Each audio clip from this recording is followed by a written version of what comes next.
आमच्या कार्यकर्त्यांनी प्रामाणिक प्रयत्न केलेले आहेत आणि ते करतायत. मला खात्री आहे की असं डिपॉझिट जप्त वगैरे तुम्ही आम्हाला नाउमेद करण्याचा विषय करू नका.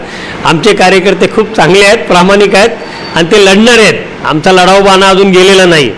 त्यामुळे प्रस्थापित पक्षांच्याकडे पैसा असेल पण आम्हाला बाबासाहेबांच्याबद्दल असलेला आदर, निष्ठा, प्रेम हे आम्ही सोडलेलं नाही, एवढं निश्चित.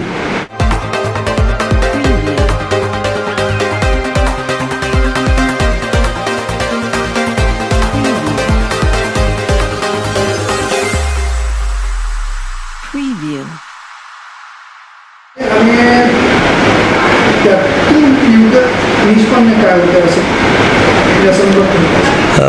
धन्यवाद मराठीजी. सगळ्यांना सविनय जय भीम, नमस्कार. उद्या भारतीय घटनेचे शिल्पकार विश्वभूषण परमपूज्य डॉक्टर बाबासाहेब आंबेडकर यांचा महापरिनिर्वाण दिन आहे. ह्या महापरिनिर्वाण दिनाच्या पूर्वसंध्येला आम्ही रिपब्लिकन पक्ष खोरीबच्या राज्यातील वेगवेगळ्या जिल्ह्यातील प्रमुख पदाधिकाऱ्यांची बैठक या ठिकाणी आयोजित केली. ह्या बैठकीमध्ये आता नुकत्याच ज्या नगरपालिकांच्या निवडणुका झाल्या, ह्या निवडणुकांमध्ये काही जिल्ह्यांमध्ये ज्या नगरपालिका आहेत त्या नगरपालिकांमध्ये आम्ही स्वतंत्रपणे लढलो, त्याचा आढावा घेण्यात आला. आणि आता सुप्रीम कोर्टाच्या आदेशानुसार विधिमंडळाच्या हिवाळी अधिवेशनाच्या नंतर लवकरच राज्यामध्ये महानगरपालिका आणि त्याच्यानंतर जिल्हा परिषदा ह्या 2 टप्प्यामध्ये होण्याची शक्यता आहे. त्याची घोषणा लवकरच होईल. त्या अनुषंगाने वेगवेगळ्या महानगरपालिका ज्या आहेत, तसं आता चंद्रपूर आहे, नागपूर आहे, अमरावती आहे, अकोला आहे, नांदेड आहे, संभाजीनगर आहे, धुळे आहे, मुंबई महानगरपालिका आहे, त्याच्यानंतर नवी मुंबई आहे, ठाणे आहे, कल्याण डोंबिवली आहे, उल्हासनगर आहे. ज्या ठिकाणी रिपब्लिकन पक्ष खोरीबचे कार्यकर्ते चांगल्या संख्येने किंवा चांगल्या ताकदीने काम करत आहेत, अशा ठिकाणी किती उमेदवार टाकता येईल, काय उमेदवार टाकता येईल, त्याचा अंदाज या बैठकीमध्ये घेण्यात आला. आणि सर्व ठिकाणी कार्यकर्त्यांचा उत्साह आहे. आम्ही महाविकास आघाडी की पुरोगामी विचार, डावे विचार असणारी जे लोक आहेत, ज्या पक्ष संघटना आहेत, त्या सर्वांशी संपर्क साधण्याचा आमचा प्रयत्न चालू आहे. काँग्रेसच्याही प्रदेशाध्यक्ष, मुंबईच्या अध्यक्षांशी संपर्क साधण्याचा आमचा प्रयत्न सुरू आहे. मागच्या आठवड्यात आम्ही विधान परिषदेचे विरोधी पक्षनेते, शिवसेना उद्धव ठाकरे साहेबांच्या पक्षाचे नेते अंबादास दानवे साहेबांची पण भेट घेतली. अशा वेगवेगळ्या भेटीगाठी आमच्या सुरू आहेत.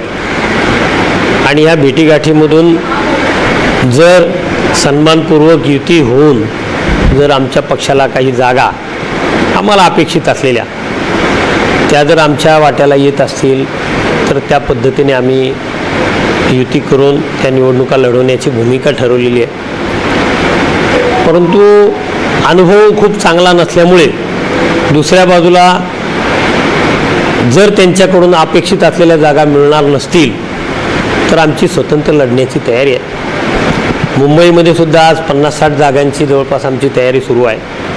काही रिपब्लिकन पक्षाचे वेगवेगळे गट आहेत किंवा डावे पुरोगामी पक्षाचे लोक आहेत, त्यांच्याशी चर्चा आमची सुरू आहे. त्या सगळ्यांना घेऊन किमान 100 जागा लढवायच्या मुंबईमध्ये.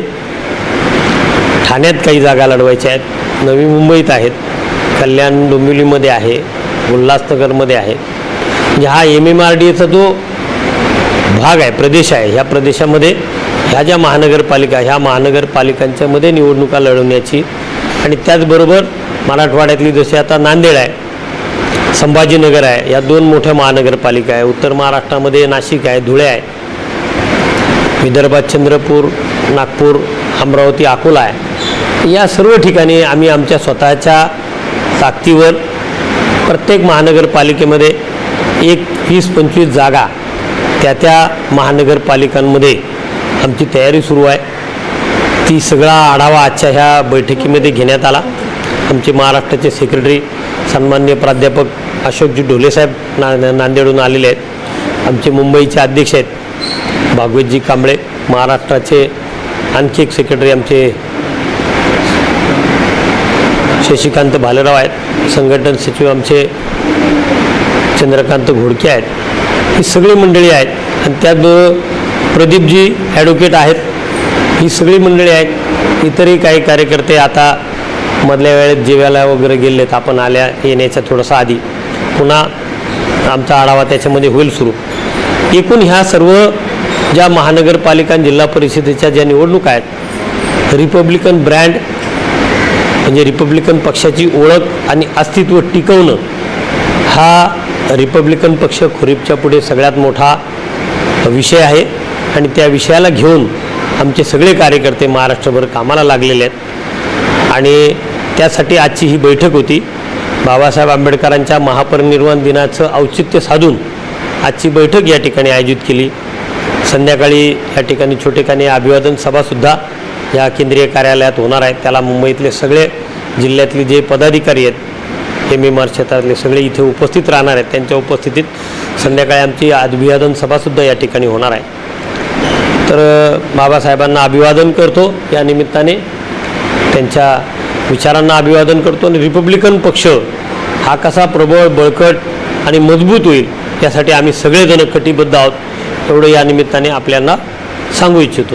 धन्यवाद.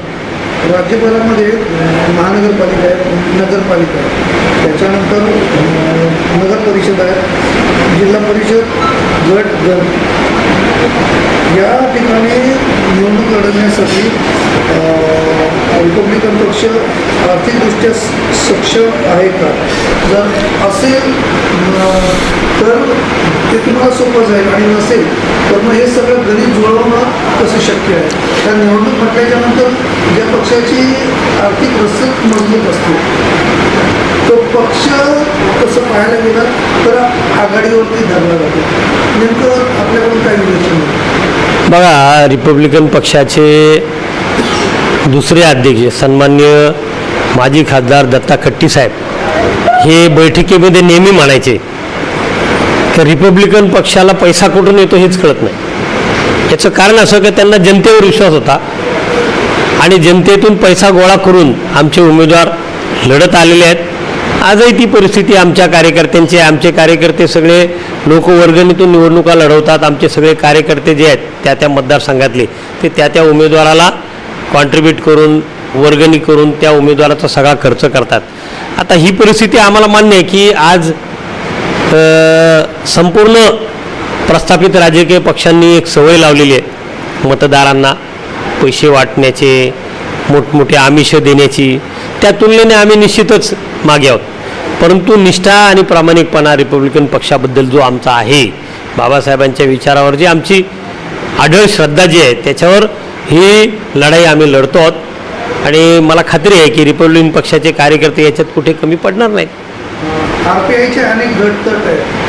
दुसरीकडे वंचित बहुजन MIM आहे आणि तुमचा जो मतदार आहे ज्याला पॉकेट वोट्स म्हटलं जातं तो विखुरला गेलेला आहे. मग या सगळ्यांची मूठ कशी काढणार विजयासाठी? नाही, एक लक्षात घ्या, रिपब्लिकन पक्षाचे कितीही गट असले तरी रिपब्लिकन पक्ष खोरीप बॅरिस्टर राजाभाऊ खोब्रागडे आणि बाबासाहेबांना मानणारी जी लोकं आहेत ती आमच्यासोबत आहेत. आम्हाला ती मतदान करत आलेली आहेत आणि मोठ्या संख्येने ते आम्हाला मतदान झालेलं आहे. याही निवडणुकीमध्ये त्या पद्धतीने लोक आम्हाला मतदान करतील याची मला खात्री आहे. सन्मानजनक जागा निवडून येतील का डिपॉझिट जप्त होईल? नाही नाही नाही नाही नाही नाही डिपॉझिट जप्त वगैरे हा विषय तुम्ही डोक्यातून काढून टाका. आमचे कार्यकर्ते चांगल्या पद्धतीने काम करतायत. आमच्या कार्यकर्त्यांना निश्चित चांगली मतं मिळतील. आता हे ढोले साहेबांना विधानसभेला तिसऱ्या नंबरची मतं होती नांदेडमध्ये.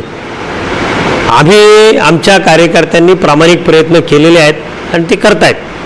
मला खात्री आहे की असं डिपॉझिट जप्त वगैरे तुम्ही आम्हाला नाउमेद करण्याचा विषय करू नका.